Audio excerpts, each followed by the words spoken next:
Franklin Square resident Herman Eli Soblick was drafted into the U.S. Army in 1944 when he was only 19 years old. Soblick fought in Angaur, an island shaped like a pork chop 500 miles east of the Philippines. He fought with the 81st Infantry Division, known as the Wildcats. He witnessed death, destruction, and suffering.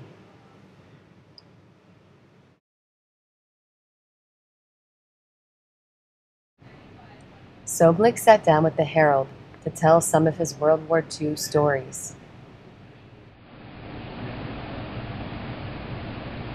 When I was drafted or went into the service, I wound up at Camp Adair, Oregon for basic training, infantry basic training.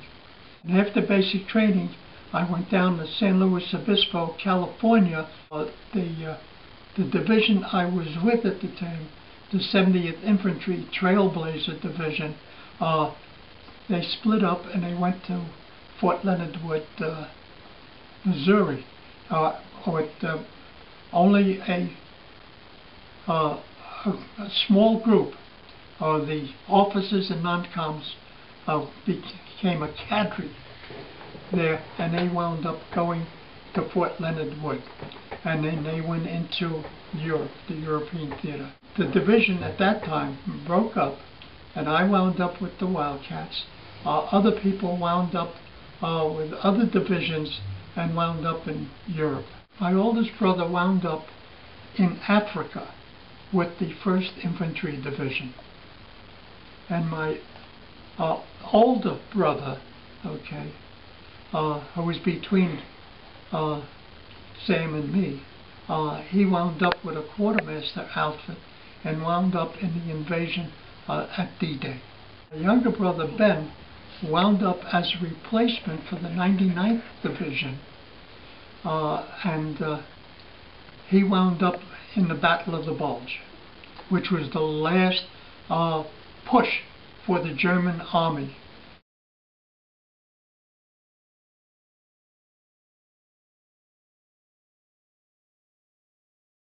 After San Luis Obispo, we stopped at Hawaii for jungle training. And from Hawaii, we were there at the time when FDR, President Roosevelt, met with the naval commanders in the Pacific.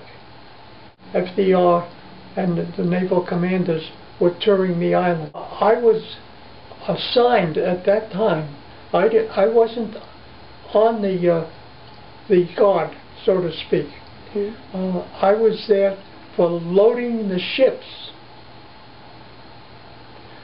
to go to Peleliu. And from the jungle training, we headed to Guadalcanal, where we had a practice landing at the same beach that the Marines landed in originally. And then after that, we stopped at New Guinea for another practice landing before we would go in. And after New Guinea, we headed up for the Peleliu. Actually, the Peleliu Islands was 500 miles east of the Philippines. And two of the islands had large airfields. MacArthur wanted to have somebody there knock him out before he went into the Philippines. The Japs knew he promised to come back, so they figured when he heads for the Philippines, we'll have our kamikazes and we'll have our Navy there waiting, as well as our airfields there in the Peleliu Islands. So they were strategic for the Japanese. So that they went in while we were still in Peleliu. They went in, and we went to, from there we went to New Caledonia for R&R, rest and rehabilitation.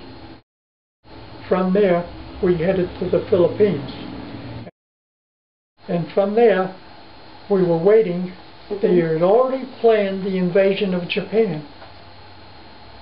And thank God for Harry Truman, he approved the dropping of the bomb on two Japanese cities. So we were already scheduled for the invasion of Japan. Okay. Okay, and then we went in for the original occupation. Only one other division, the 1st Cavalry Division, which was MacArthur's favorites.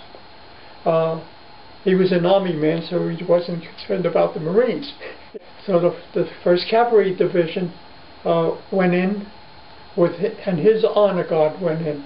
And we went up to Hirosaki, which was northern Honshu. And from there, we assumed the occupation at that point. We went in with loaded rifles, but warned that we were not to fire a shot unless we were attacked.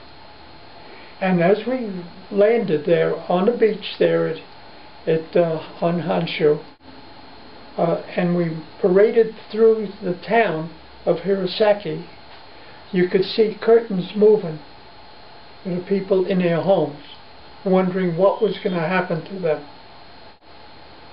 Even though the war was over, they were very much concerned. They heard bad things about us. They didn't know of the bad things that they had committed.